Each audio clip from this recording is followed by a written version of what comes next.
السلام علیکم ورحمۃ اللہ وبرکاتہ۔ ناظرین، ڈاک بنگلو پونچھ میں ضلع ترقیاتی کمشنر پونچھ وکاس کنڈل کی صدارت میں آج ایک اہم اجلاس منعقد ہوا، جس میں یوم جمہوریہ 2025 کی تقریبات کے انتظامات کا جائزہ لیا گیا۔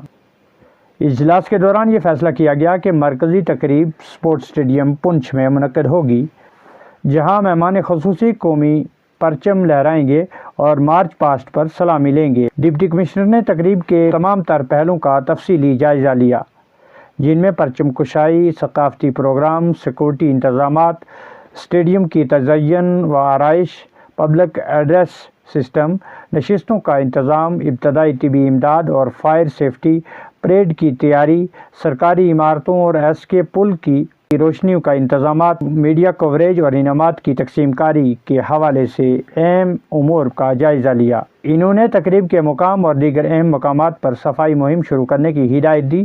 اس کے علاوہ دن کے دوران بجلی اور پانی کی بلا تعطل فراہمی پر بھی زور دیا۔ محکمہ انفارمیشن کو شاندار پبلک ایڈریس سسٹم اور وسیع پیمانے پر میڈیا کوریج فراہم کرنے کی ذمہ داری سونپی گئی۔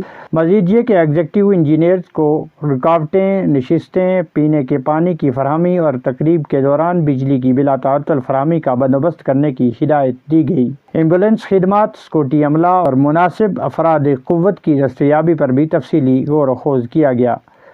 ڈویژنل فارسٹ آفیسر کو تقریب سے ایک روز قبل شجرکاری مہم منعقد کرنے کی ذمہ داری سونپی گئی۔ ضلع ترقیاتی کمشنر پونچھ نے تمام متعلقہ محکموں کو ہدایت دی کہ وہ انتظامات جلد از جلد مکمل کریں تاکہ قومی اہمیت کی اس تقریب کو کامیابی سے ہمکنار کیا جا سکے۔ اجلاس کے دوران ایس ایس پی پونچھ، ایڈیشنل ڈپٹی کمشنر پونچھ کے علاوہ ڈگری کالج پونچھ کے پرنسپل کے علاوہ دیگر محکموں کے آفیسران اور فوج کے اعلیٰ آفیسران کے ساتھ ساتھ تمام تر محکموں کے آفیسران اور نجی عملہ نے بھی شرکت کی۔